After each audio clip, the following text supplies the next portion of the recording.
We'll start again on your Dynamite Aleph. That means page 33. How many lines from the bottom? It's 17 lines from the top. I don't have lines from the bottom. 17 lines from the top. How many lines from the bottom? I'll tell you. 1, 2, 3, 4, 5, 6, 7, 8, 9, 10. It's 10 lines from the bottom, okay? I guess that's a little easier. Nevertheless,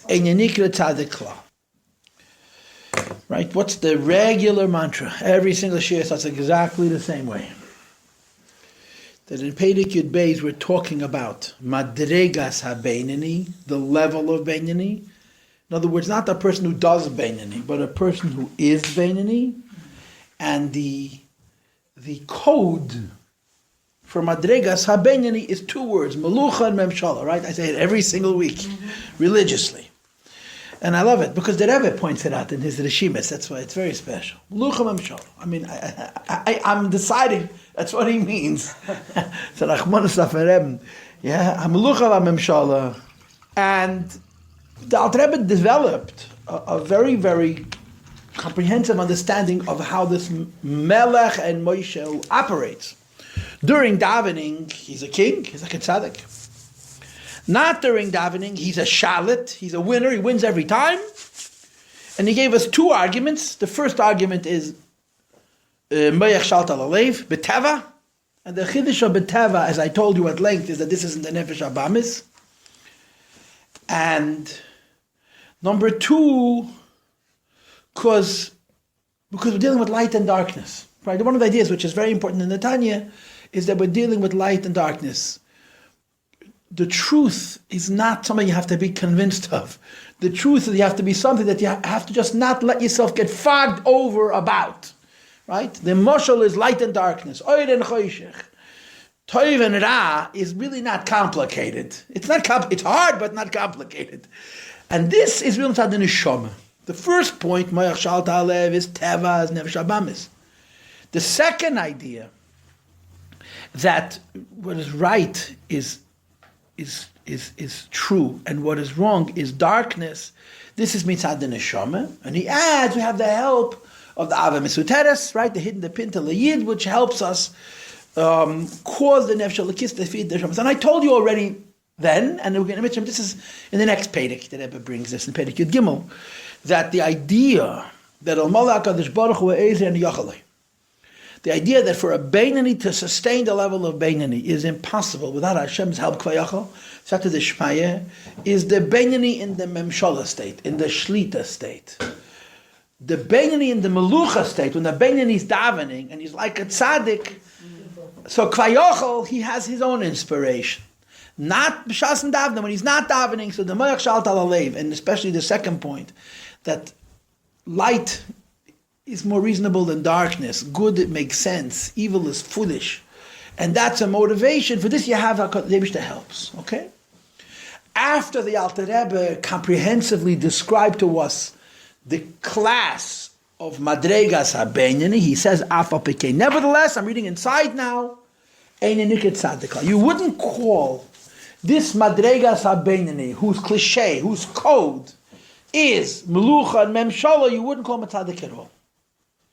Why? This additional advantage. Asher le'er nefesh lekis, that exists in the light of the divine soul. Ala cheshech v'sichlus haklipa, over the darkness and foolishness of klipa. Hanitcha memela, which is pushed away automatically. Now let's clarify, okay? There's a concept of light pushing away darkness, correct? There's a concept of light pushing away darkness. But we have 2 concepts of light pushing away darkness. Concept A is light pushing away darkness when he davens. When the Beinani is davening and light is pushing away darkness, that's impassioned, that's inspired light, right? To use a more correct technical term, it's revealed light. When the light of the neshama is revealed, of course, that's tzaddik, yeah? But there's also after davening. And after davening, he's not impassioned. He doesn't have Avos Hashem and Yiras Hashem. He's just doing Yiddishkeit. He's not being a Yid. So there still is the idea of light being stronger than darkness. But in this case, when he's not davening, the idea that light is stronger than darkness, and he has help from his neshama, from his pinta leyid, which is called nister. If you remember last week's class, I called it katnus. It's the power of the neshama in an immature state. So the fact is, this Beinani is defeating his nefesh habahamis every time he never listens. But that doesn't make him a tzaddik. If all day long he was davening, then we would argue that perhaps he's a tzaddik. But he's not davening all day long. In other words, if all day long he was a melech, we would argue perhaps that he's a tzaddik, even though Rabbi is going to tell us the contrary. Rabbi is going to say, well, I'm really davening all day long, I don't know if I'm a Yetzer Hara or not.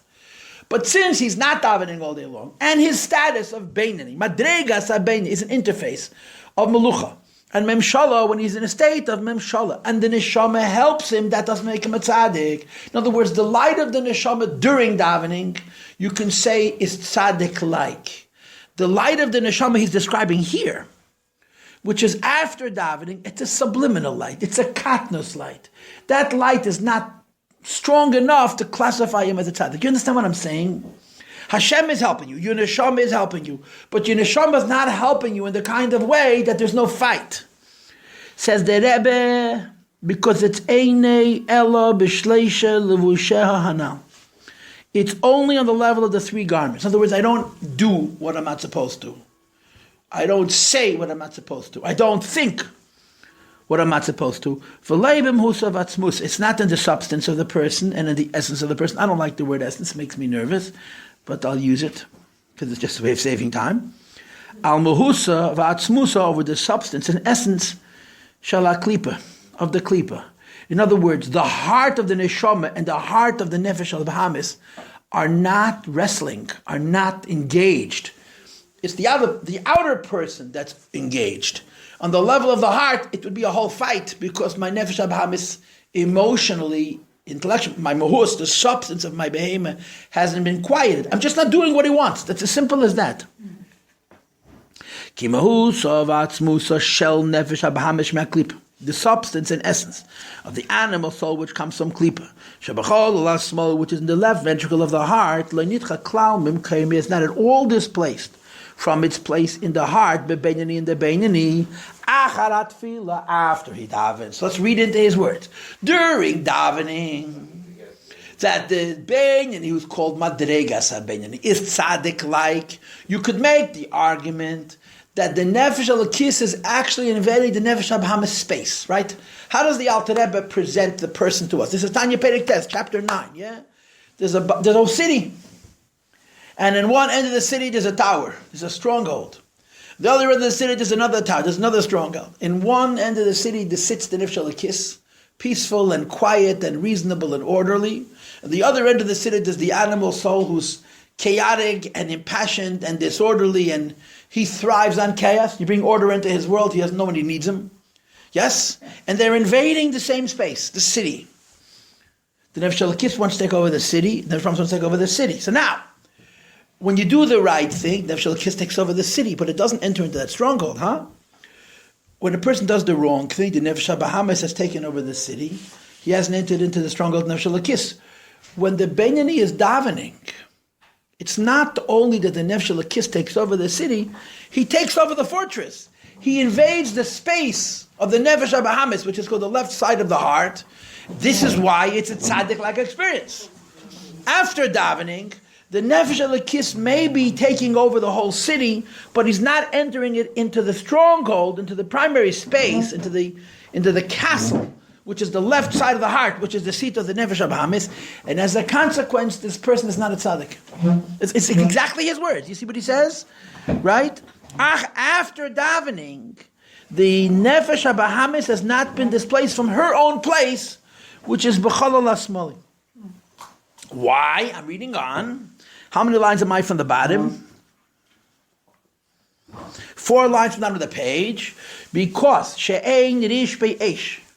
Because there is no longer a fire which has an intensity. The word rish be'esh, I tell you, always means coals. So the connotation of rish be'esh means a fire that has heat. Avas Hashem, of love of God Almighty, is not his galus libe, in a revealed state of the heart, b'cholol hayamani, in the right ventricle of the heart. Now let's qualify, because if in the right ventricle of the heart there was heat and fire, it would invade the space of the left side of the heart, which would mean that at that point the nefesh habahamis has been displaced from what he's calling muhusa v'atzmusa of the nefesh, which is a tzaddik-like experience. But after davening, there's no passion in the beinoni, and therefore the nefesh habahamis personal space, his fortress, which is the left side of the heart, is not invaded, has not been taken over by the nefesh halakis, and you therefore can't call him a tzaddik. Huh? Ki im toichai rotzuf ahava misuteres, right? 3 lines from the bottom. It is only that the right side of the heart, the nefesh halakis's right side of the heart and his mind is rotzuf.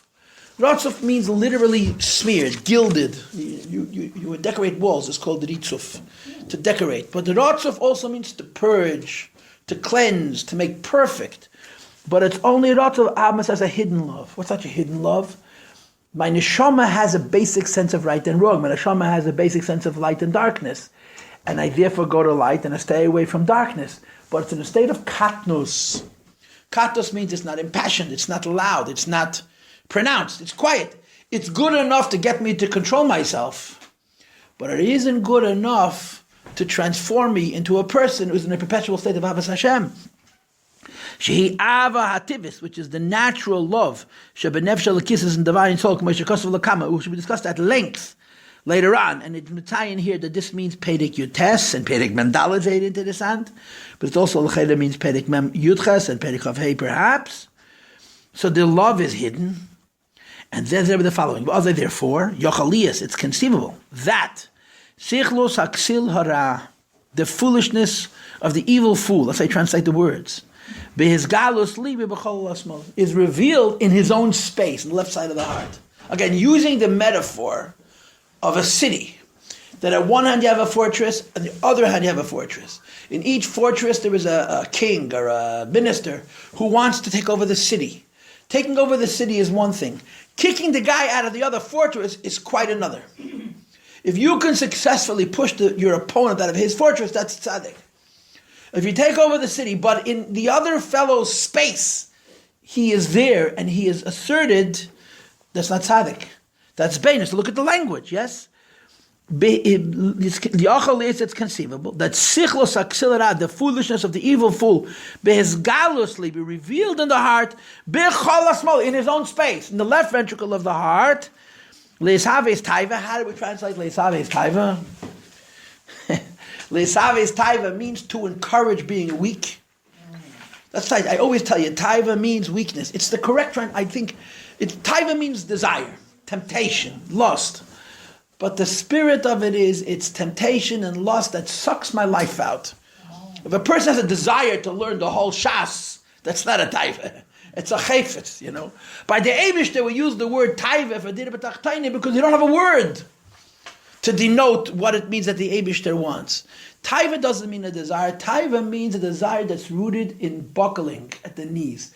Being weak rather than being strong. This is right and this is wrong. This is light and this is darkness. And I know it. I don't care. I don't care. You know, the safe muscle, there's chocolate. You go to a l'chaim and there's chocolate on the table, and you know how chocolate is with you.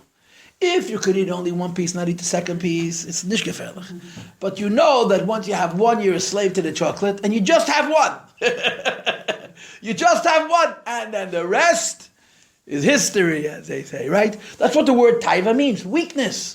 The nefesh habahamis is not taking over the city. The space of the city is occupied only by This is called shlita. This is called memshala. This is not melucha. But in his own space, kamandevet, that he's busy encouraging the person to indulge in taiva. What is the meaning of the word taiva? To be weak, not to be strong. That's taiva. And it's such a chacham. Yeah. He's so smart, and he never ever, you know, when you have to fool somebody into something, if you show your hand, you lose, you know? If you're trying to trick somebody, this is the expression used when they play cards. You have cards in your hand. You don't show them what you have. Until it's too late. The Yetzer Hara never ever shows it. He's such a chacham. He's considered sichel saksil, but in his foolishness, he's conniving and deceptive and adrekap. He always keeps it close to his chest. Oh, I wouldn't want you to do anything wrong. Just one piece of chocolate. That's all. What's one piece of chocolate? And he's so frum about it. We're just going to have one piece. Huh?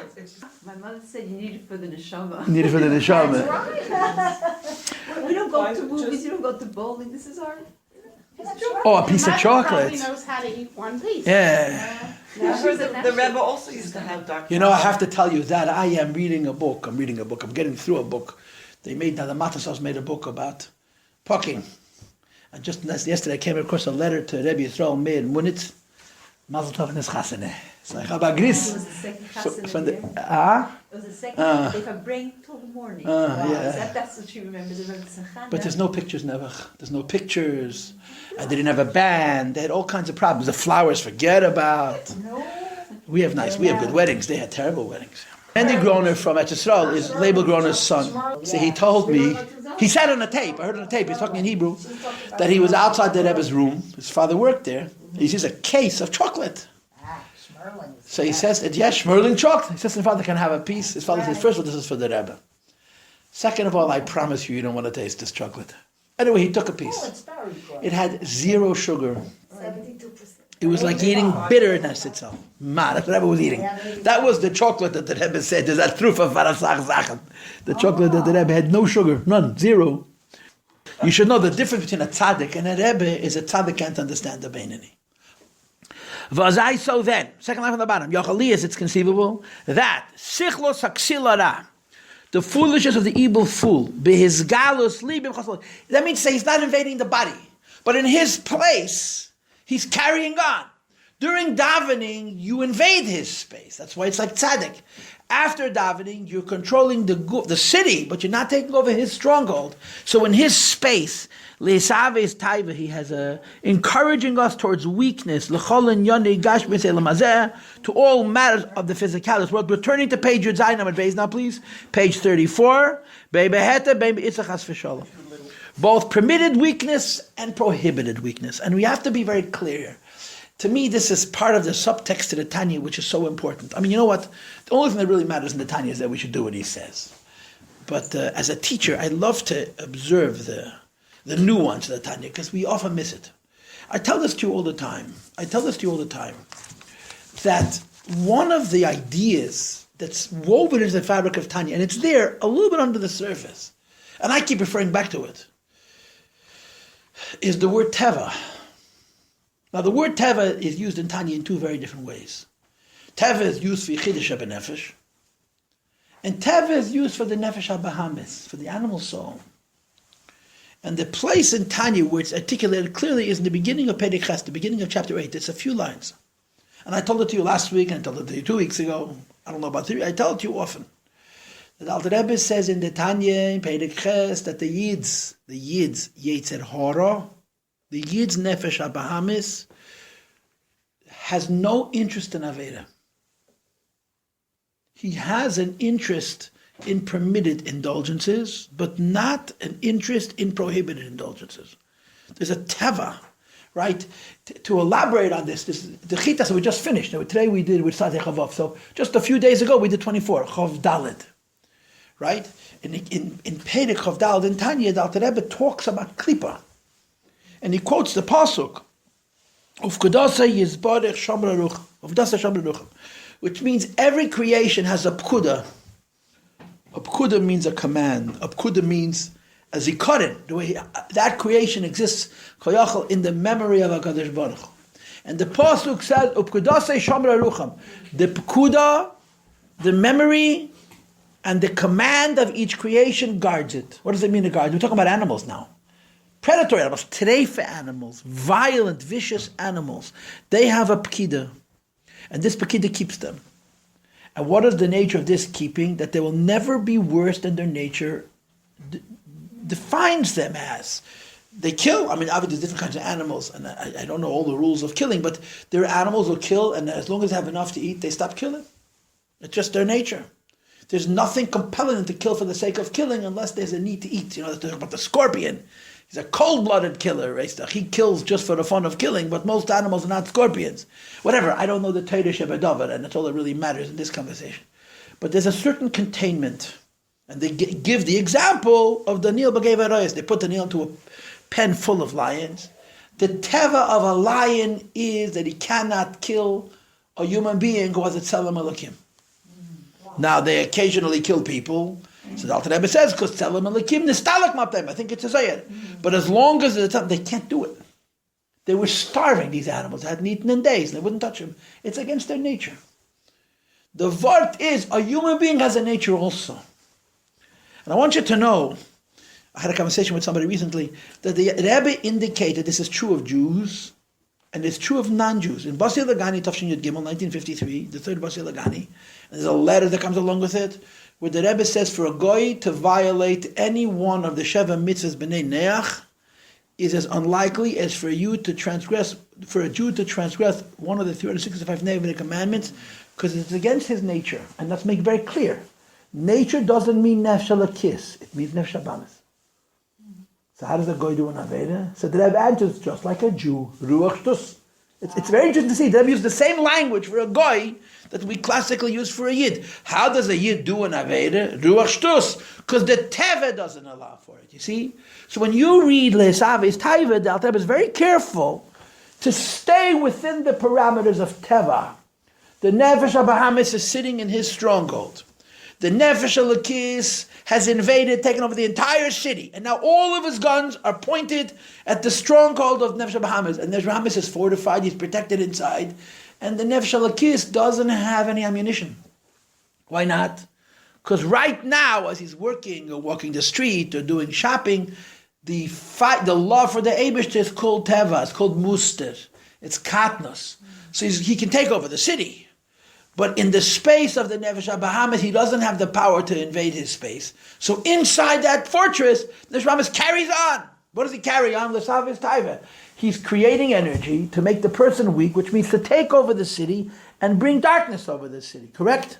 How? Look at the wording. It says, Bein beheter, bein beiser, chas v'shalom. Both to indulge people in permitted taiva. Permitted taiva is not an avera, but it certainly makes us weak. And again, I'm talking about regular people, not tzaddikim. Why explain teva is mustar? Because ava tivis is ava mesuteres. Page 34. Says the Rebbe, Ki'ilu lo yispalel klal hazo you never davened. Ella, look at the next words. Ella, it is only, second line from the top of the page. Ella, it is only. And you see, here you see how the Alter Rebbe is careful in retaining or sustaining this constant of teva. We're dealing with a Beinani. We're not dealing with a Rosh Hashanah. We're dealing with a Beinani. A Beinani has never done an Aveda, or at least his condition at the moment is as if he's never done an Aveda. And because the Beinani has never done an Aveda, his Teva is intact. His Teva is not corrupted. You see, what the Alter Rebbe says, it's like I said, Kuntas Mayim Beis Pedekal, a Beinani who indulges in permitted Taivas loses the sensitivity, and then the Teva can become corrupted. You understand? But we're dealing with a Beinani, and the Beinani Teva is not corrupted. And therefore, this is the limit of the Nefesh HaBahamis. Nefesh HaBahamis cannot be more destructive than the following.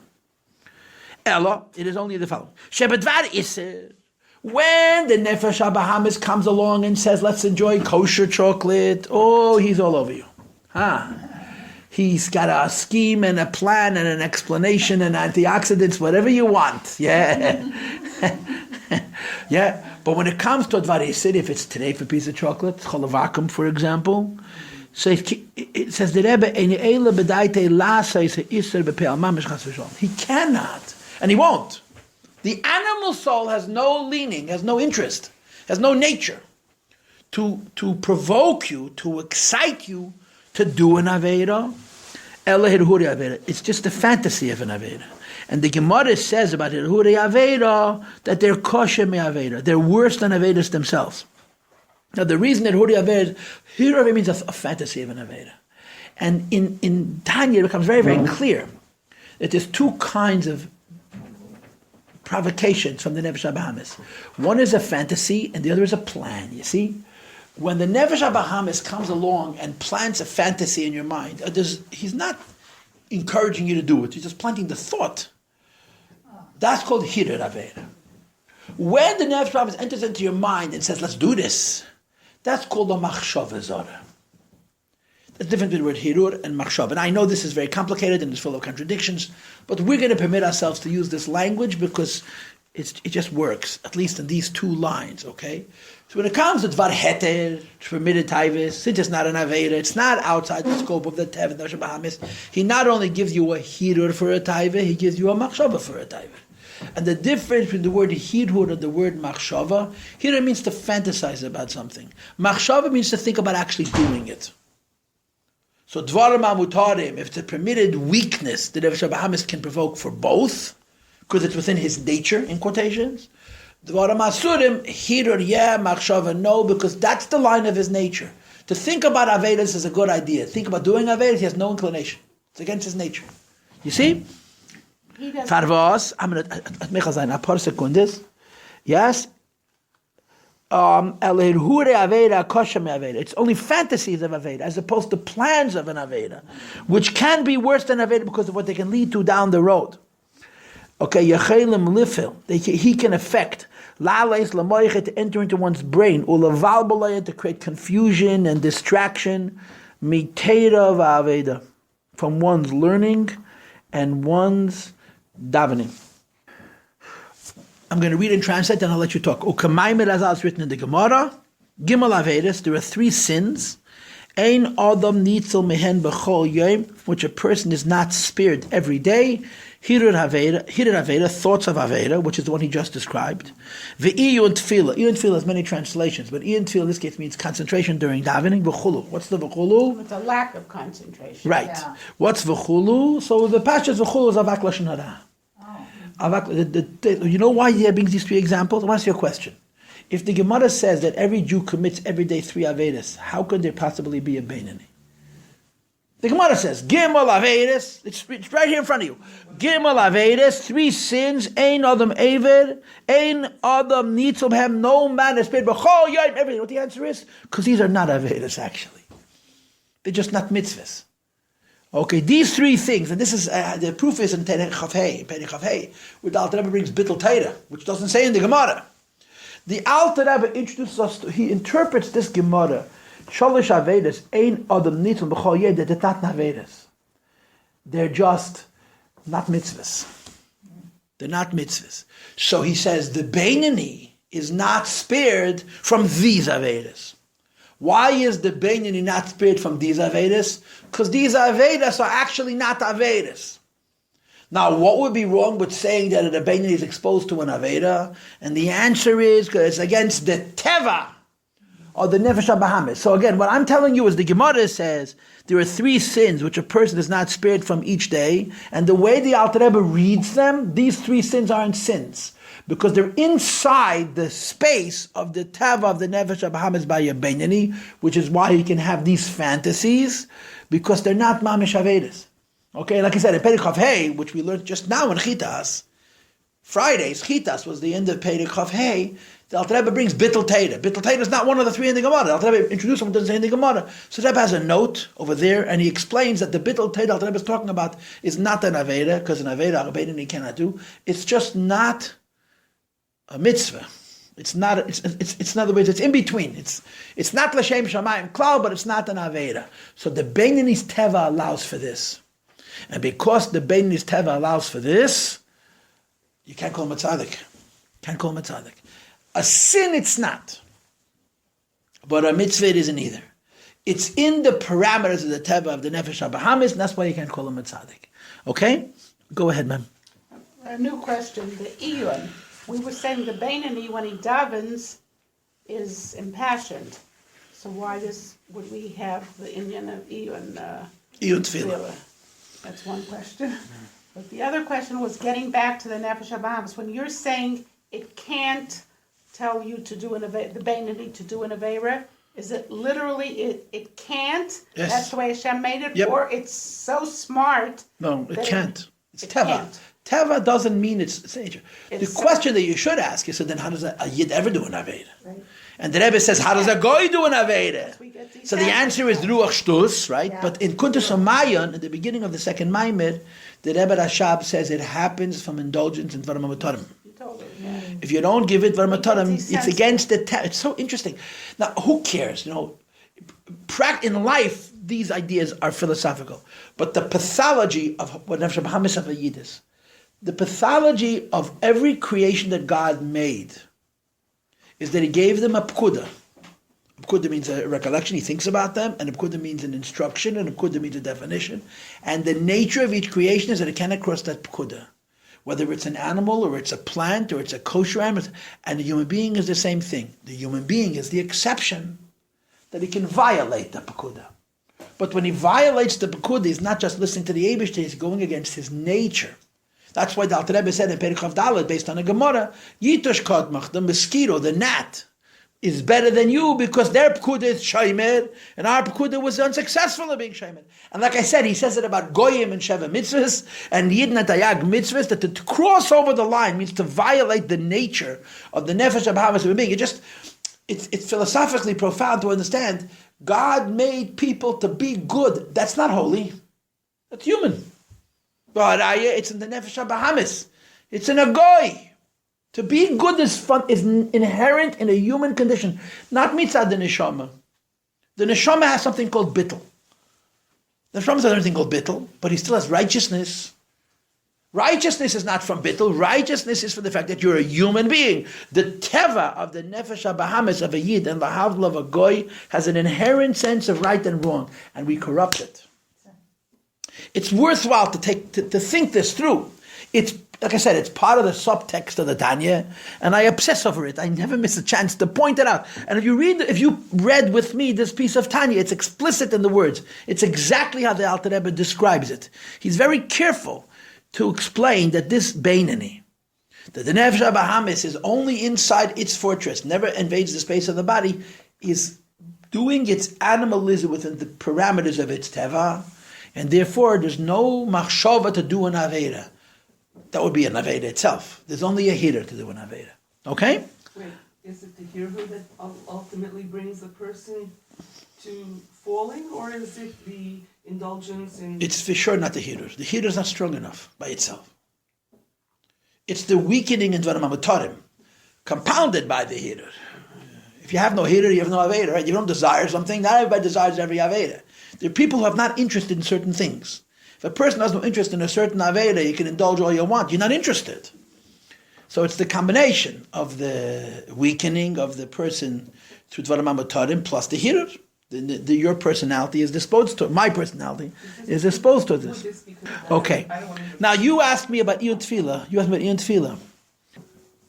Okay. I'm going to say I don't know. I don't know the answer to your question. Okay. I just want to tell you something. Now that you raised it, I want to tell you something.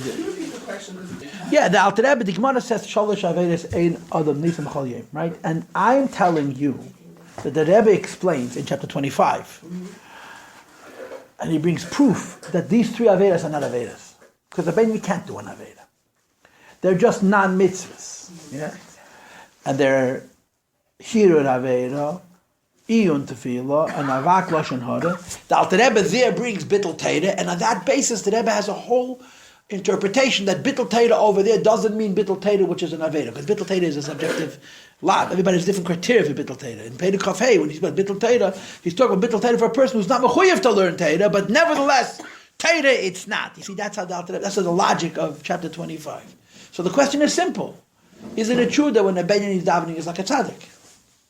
So if he's like a tzaddik, how do they have the problem with Iyun Tefillah?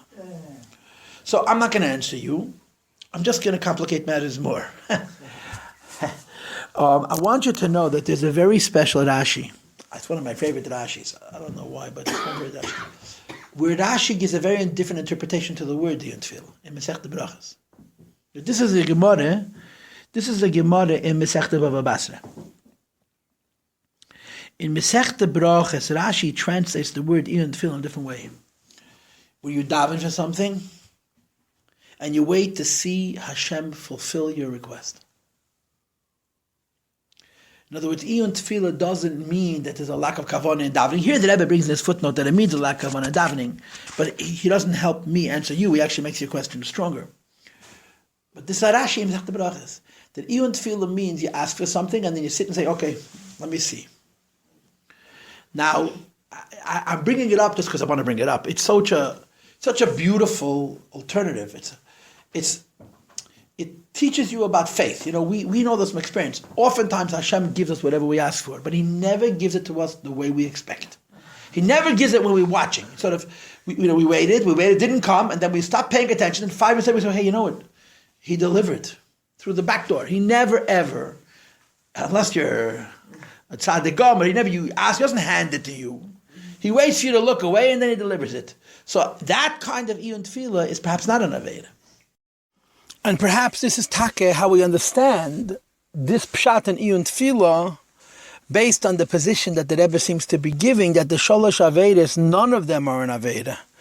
And this iyun tefillah would not constitute an aveda either, it would just constitute something which is not part of avedas Hashem at all. So that's just a thought to consider. Okay, shall we move on? Yes? It is only that because the nefesh habahamis is only inside his stronghold, that's where he is. Okay? And the body has been taken over by the nefesh halakis through what's called teva and ava mesuteres, which does not make you into a tzaddik, but it does make you into madregas habeinani. But inside the nefesh habahamis stronghold, which is the left side of the heart, there's a lot of passion towards animalism. And again, within the parameters, inside that fine line, that's called the teva of the nefesh habahamis, shalazeh, to overcome this, moyel, it is enough, hareshimu, the trace, b'moichin, in one's mind, v'yiras Hashem, and awe of God, v'avasei, and love of God, hamisuteres, which is in a state of concealment, or in a state of smallness. Last week we used the word katnus. B'chol yamon, the left ventricle of the heart, lehizgaber, to be stronger, v'lishleit, and to control, avara zeh, this evil, hamisave taive, who's trying to provoke upon us weakness, and the hidden love is sufficient not to let that happen. Shaloi lihi yeslei, not to give the animal soul shlito memshala, dominance, rule, be it in the city. In other words, lahetzi tavasa, to actualize its desire, its weakness, mekeach alapel, for potential to actual, leheslabish be'evri aguf, to manifest in the limbs of the body. Okay, so the Alter Rebbe says we're a beinani. We talk about madregas a which is an incredibly high level. Madregas ha-beinani shlei b'shas ha-tefillah is not a melech, he's a moshel. He says that tzaddik he's not. There's Eir Hashem, but the Eir Hashem is in a state of teva, of nefesh halakis. The Eir Hashem is in a state of muster, which means the yechidah shebenefesh is asserting itself in a hidden way. If the yechidah shebenefesh were to assert itself in the revealed way, that's mesiras nefesh.